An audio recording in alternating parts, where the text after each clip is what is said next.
El 19 de julio de 1979 triunfa la revolución sandinista. El tirano Somoza huye de Nicaragua y las columnas guerrilleras entran victoriosas en la capital. Mientras el pueblo celebra el fin de la dictadura, en Washington, el gobierno estadounidense convoca a los exilados no sandinistas a reuniones en el Departamento de Estado con el fin de organizar la oposición política al nuevo gobierno. Al mismo tiempo, la CIA entra en contacto con grupos de la Guardia Nacional somocista que se habían refugiado en Honduras y tenían la intención de seguir luchando contra los sandinistas. Nace así la llamada Contra, la organización paramilitar que va a combatir al gobierno de Nicaragua durante una década, de 1979 a 1990, en una guerra cruel y sin cuartel que causará más de 30.000 muertos, centenares de miles de heridos y pérdidas materiales por 20.000 millones de dólares. Destrucción de puentes, torres de transmisión eléctrica, represas, centros de salud, escuelas, instalaciones agrícolas, etcétera, etcétera.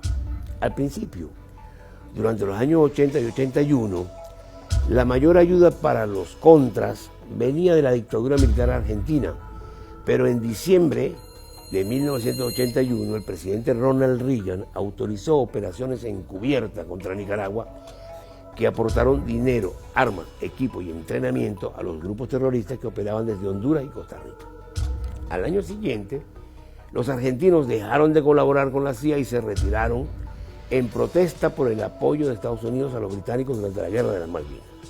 La Contra, compuesta por varios grupos donde era dominante el FDN, Fuerza Democrática de Nicaragua, reconocía como jefe político a su fundador, Adolfo Calero, quien durante la dictadura había sido informante de la CIA y director de la Coca-Cola.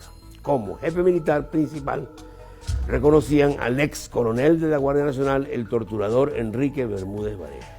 En febrero de 1984, la CIA procedió a minar los principales puertos de Nicaragua con el propósito, según decían, de impedir la llegada de armamento cubano al país.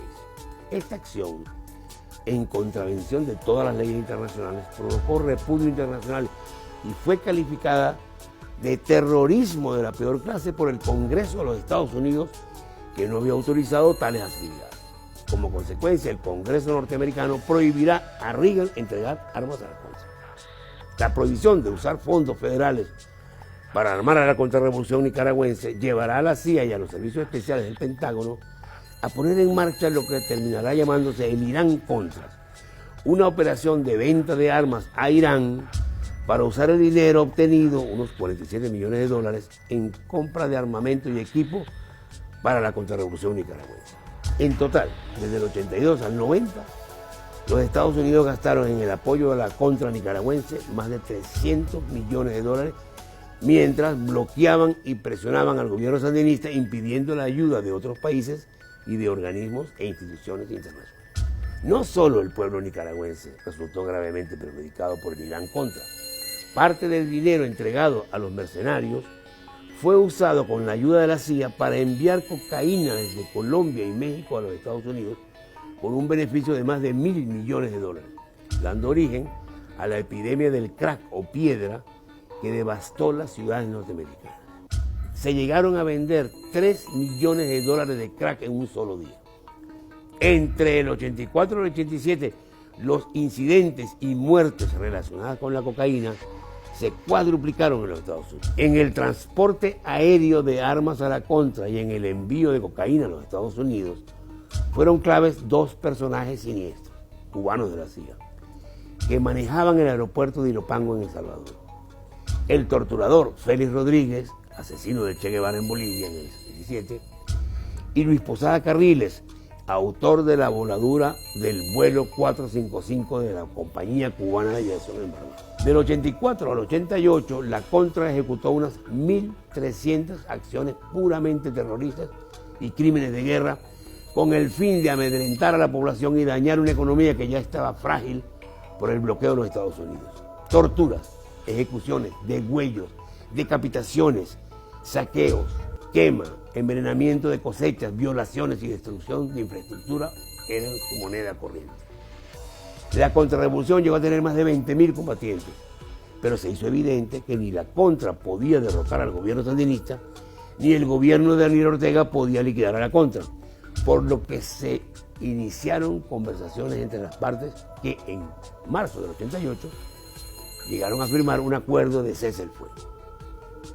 El 25 de febrero del 90 se celebraron elecciones presidenciales en Nicaragua que dieron la victoria a Violeta Chamorro, candidata de la derecha opositora que estaba agrupada en la Unión Nacional Opositora, UNO, que ganó con el 54% de los votos, mientras que el FSLN, el Frente Sandinista de Liberación Nacional, quedó con 40%.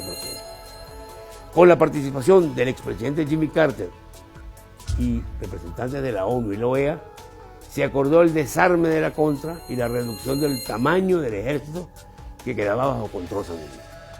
Siguieron 16 años de gobiernos neoliberales y conservadores marcados por la corrupción, hasta que en las elecciones de noviembre del 2006 triunfa Daniel Ortega y los sandinistas regresan al poder.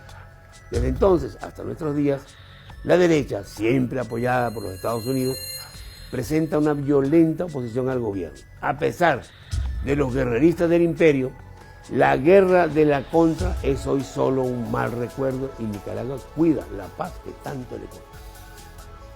Preservar la paz en Nicaragua no es solo tarea de los nicaragüenses. Preservar la paz en Nicaragua, en toda América Latina y el Caribe, es tarea de todos. Y la pregunta es, ¿lo lograremos? Ese es hoy uno de los más cruciales misterios de la historia.